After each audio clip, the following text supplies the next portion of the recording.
सिंधियों के पुरखों की जमीन पर बना बहरिया टाउनशिप धधक रहा था।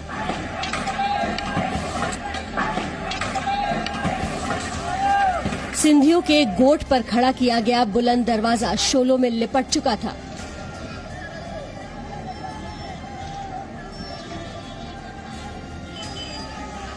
सिंधियों से लूटी गई जमीन पर बनी इमारतें धुएं के काले गुबार में तब्दील हो चुकी थी। किसानों के खेतों पर खड़ी की गई आलीशान अट्टालिकाएं आग के हवाले की जा चुकी थी। चारों तरफ पाकिस्तान के खिलाफ बगावत की आग और विद्रोह के धुएं का गुबार उठ रहा था।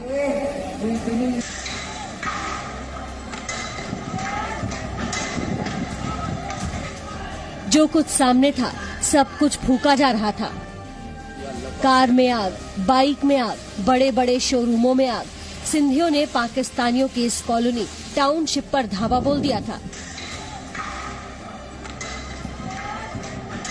ये सिंधु देश की आजादी की पहली अंगड़ाई थी। सिंधियों ने संकेत दे दिया कि अब पाकिस्तान बहुत दिनों तक उसे गुलाम बनाकर नहीं रख सकता।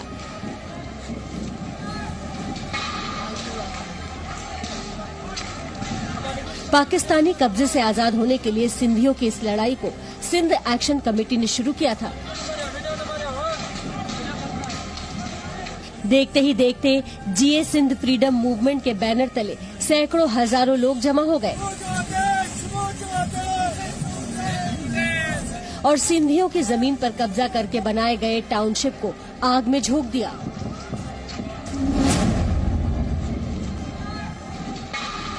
पाकिस्तान के कब्जे वाले सिंध में ये सुलगती आग दशकों से चिंगारी बनकर दबी थी।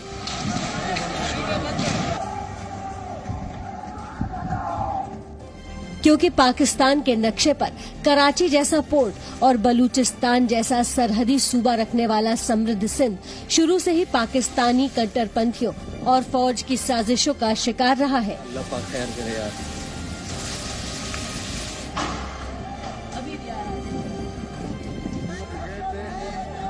सिंधियों की जमीन एक साजिश के तहत छीनी जाती रही। सिंधियों की विरासत और संस्कृति को मिटाने की कोशिशें होती रही। खासकर पाकिस्तानी फौज के सिलेक्टेड पीएम इमरान के जमाने में इस सूबे पर दोहरी मार पड़ी है। पाकिस्तान की फौज की मदद से इस इलाके के गांव वालों से जमीनें छीनी जाने लगी और हद तो तब हो गई जब पिछले 7 मई को पाकिस्तानी फौज, पुलिस और बिल्डर ने गांव वालों को गांव से खदेड़ दिया। सिंध की आजादी के लिए संघर्ष कर रहे संगठन एकजुट हो गए। पूरे सिंध में खबर पहुंच चुकी थी कि इमरान खान की फौजी सरकार सिंधियों से उनकी विरासत लूट रही है। फिर क्या था, सिंध एक्शन कमेटी ने एक कॉल दी और वीर सिंधियों ने लूटी गई जमीन पर बनी टाउनशिप फूंक डाली।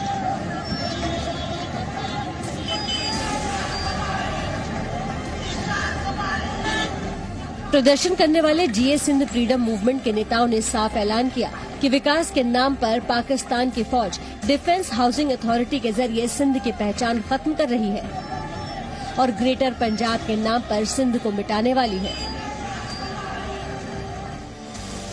दरअसल इस पूरी फसाद के पीछे पाकिस्तान का एक बिजनेसमैन मलिक रियाज हुसैन है, जिसके साथ मिलकर पाकिस्तानी फौज सिंधियों की जमीन पर कब्जा करा रही है। इसी के तहत बहरिया टाउन में बड़ी टाउनशिप बनाई जा रही है। लेकिन सिंधियों का दावा है कि दरअसल ये विकास नहीं, सिंधियों की जमीन हड़पने की चाल है। यहाँ तक कि पाकिस्तान की सरकार ने बगैर सिंधियों की मर्जी के चीन के साथ 2 द्वीपों का भी करार कर दिया था। सिंधियों को पाकिस्तानी करतूतों की आशंका 5 दशक पहले ही लग चुकी थी, जब बांग्लादेश की आजादी के बाद सिंधु देश की आजादी की मांग उठने लगी।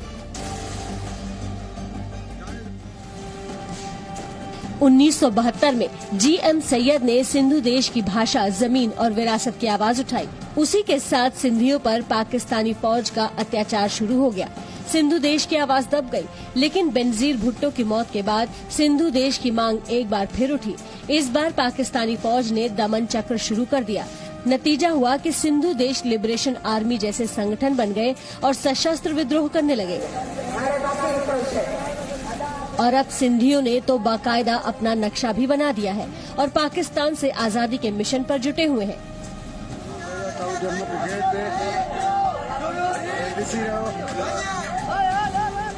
दरअसल पाकिस्तान कोई मुल्क नहीं रहा, वो चंद कट्टरपंथी आतंकवादियों और फौजी तानाशाही के कब्जे वाली वो जमीन है जिसका हर सूबा आजादी चाहता है। पाकिस्तान के नक्शे पर देखें तो पाकिस्तान के उत्तर में खैबर पख्तूनख्वा, दक्षिण पूरब में सिंधु देश, दक्षिण पश्चिम में बलूचिस्तान और पश्चिम में फाटा का इलाका है। इन्हें हटा दे तो सिर्फ पंजाब वाला इलाका पाकिस्तान के हिस्से में बच जाता है, क्योंकि पख्तून लगातार आंदोलन कर रहे हैं, आजादी की मांग कर रहे हैं, पाक फौज के दमन और शोषण के खिलाफ आवाज उठा रहे हैं, चीन के हाथों बेची जा रही जमीन के लिए सड़कों पर उतर रहे हैं। उधर बलूचिस्तान ने तो मानो खुद को आजाद सूबा ही घोषित कर रखा है। पाकिस्तानी फौज को देखते ही बलूचों का खून खौल उठता है। दशकों से पाकिस्तानी दमन और शोषण का शिकार रहे बलूच हर वक्त आजादी की लड़ाई लड़ रहे हैं।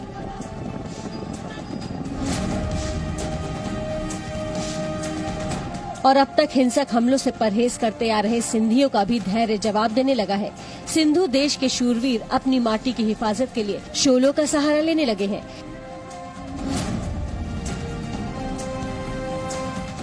ऐसे में लगता है वो दिन दूर नहीं जब पाकिस्तान अपनी ही मजहबी कट्टरपंथ की बुनियाद और आतंकवाद की आग में झुलसकर टुकड़े टुकड़े हो जाएगा। Bureau report,